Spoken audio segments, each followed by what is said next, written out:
अस्सलाम वालेकुम, मैं हूं इरफान समोर। दोस्तों, बड़ी हैरान कुन खबर आपको देने जा रहा हूं कि राणा सनाउल्लाह साहब पीटीआई की टीम का हिस्सा बन गए हैं। टीम को लीड करते हुए राणा सनाउल्लाह साहब अडयाला जेल जाएंगे, इमरान खान साहब से मुलाकात करेंगे। जी हां, इमरान खान का सबसे बड़ा मुखालिफ राणा सनाउल्लाह साहब इमरान खान साहब से मुलाकात करेगा। एक कमेटी बनाई गई है। ये क्या होने जा रहा है, क्या हो रहा है, इस हवाले से आपको डिटेल बताऊंगा और साथ ही साथ आपको बैरिस्टर गौहर की मौजूदा हालात के मुताबिक बड़ी परफेक्ट गुफ्तगू भी आपके साथ शेयर करूंगा।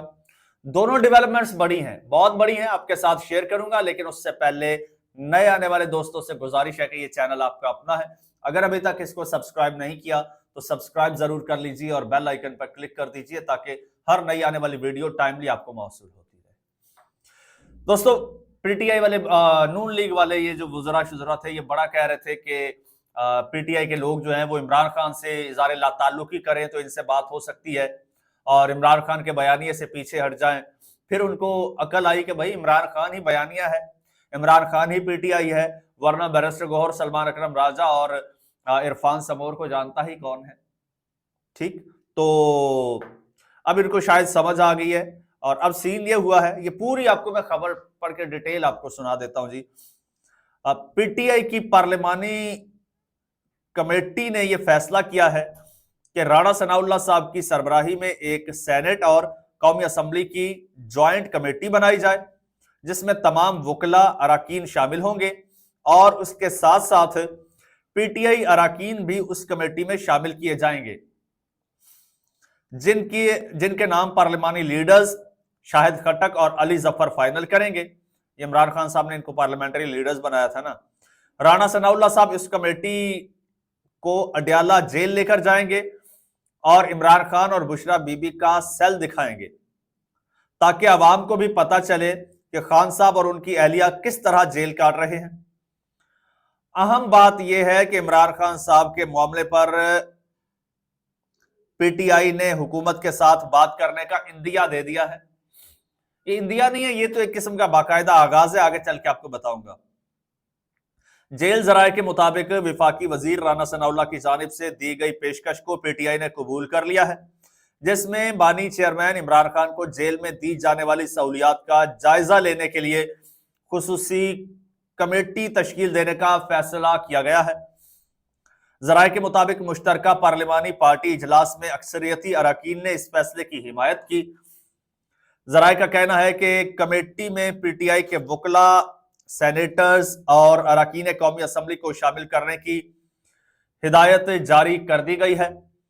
जराये के मुताबिक राणा सनाउल्लाह ने गुज़श्ता रोज बाज़ाब्ता तौर पर कमेटी तश्कील देने की पेशकश की थी जिसे अब पीटीआई की क़यादत ने कबूल कर लिया है।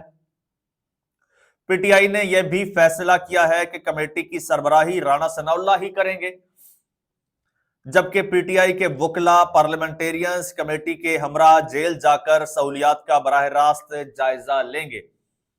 जराये के मुताबिक पीटीआई का मौक़िफ़ है कि उन्हें वाज़े तौर पर दिखाया जाए कि इमरान खान और उनकी अहलिया को जेल में कौन कौन सी सहूलियात फराहम की जा रही हैं और वो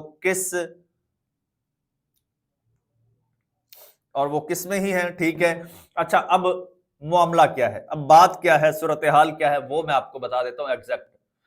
दोस्तों, ये जो एक स्ट्रेस ज़्यादा माहौल बना हुआ था, अब जिस तरह से ये नून लीग की अभी आपको बता दूं, ये नून लीग की कोई खातून है तो उन्होंने जनाब सियासी जमातों पर पाबंदी के हवाले से एक करारदाद मंजूर करवाई है जी, माशाल्लाह से। अब वो उनका नाम है, खातून नहीं है, ये मर्द हैं शायद, ताहिर परवेज।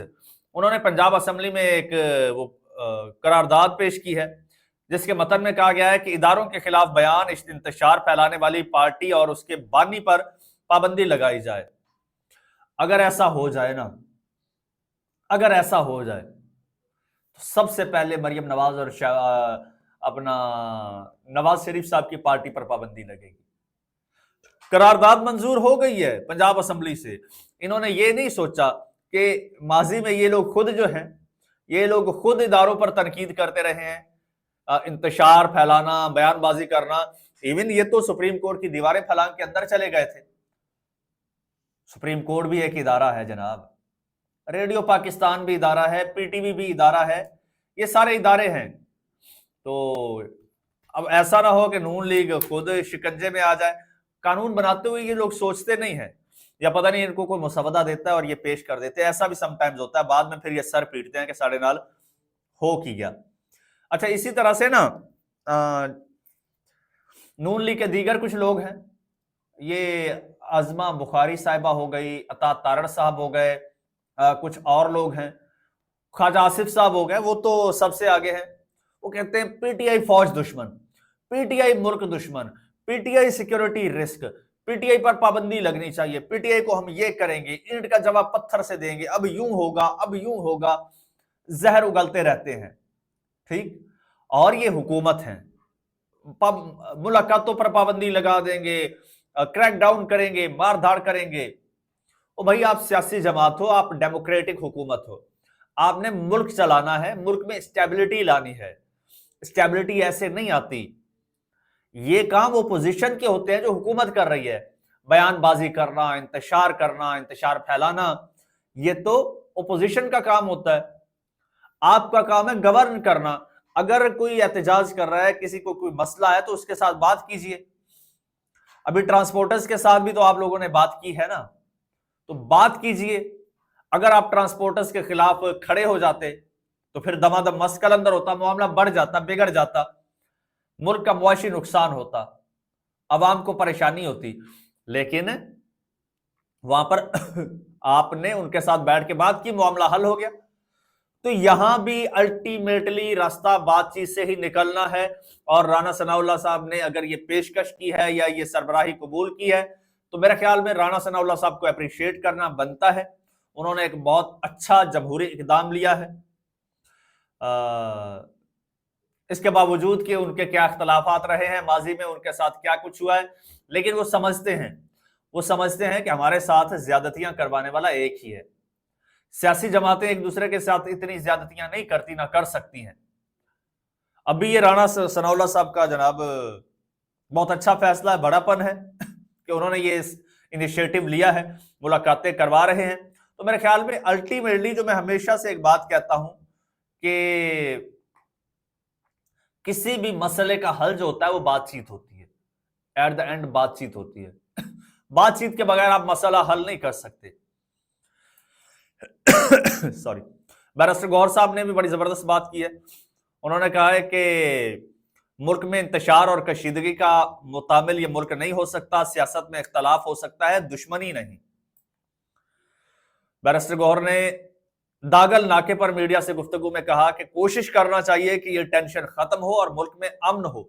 बहुत सारी चीजें ऐसी हैं जो हम करना चाह रहे हैं मगर हमारे बस में नहीं है। आप एक दूसरे को खतरा ना समझे, कुछ सियासी लोग आपस में लड़ें, ऐसा नहीं होना चाहिए। लफ्ज कशीदगी सियासत से खत्म होना चाहिए। अब वो एक बड़ा अच्छा एक मोमेंट था कि शायद वो असेंबली का कॉरिडोर था जहां पर जुनैद अकबर खान जो कि पाकिस्तान तहरीक इंसाफ खैबर पख्तूनख्वा के सदर हैं, वो निकल रहे थे। सामने से मुस्लिम लीग नून के पार्लिमानी अपना पार्लियामेंटेरियन है तारिक फजल चौधरी, आमना सामना हुआ, हैंडशेक हुआ, बाकायदा हाथ मिलाए, एक दूसरे से गिले शिकवे किए और कहा कि हमारे साथ ज्यादतियां हो रही हैं। उन्होंने कहा अपना रवैया बदलिए। तो ये एक बड़ा अच्छा जेस्चर था। इसी तरह से मामलात हल होते हैं और इसी तरह से हल होंगे। वरना जो सूरत हाल एंड पे बताता चलो ये है कि कौमी असेंबली में किसी के पैसे पड़े हुए मिले, स्पीकर साहब को दिए गए, चंद हजार रुपए होंगे, स्पीकर साहब ने पैसे लहराए, उन्होंने कहा जी ये पैसे मिले हैं किसके हैं, तो यकीन कीजिए 10-12 MNAs ने हाथ खड़े कर दिए कि मेरे हैं। ये तो इनका हाल है और आप इनसे अखलाकियात की तवक्को करते हैं। दोस्तों, चैनल आपका अपना, अगर अभी तक सब्सक्राइब नहीं किया तो सब्सक्राइब कर लीजिए, बेल आइकन पर क्लिक कर दीजिए और मुझे इजाजत दीजिए। अल्लाह हाफिज।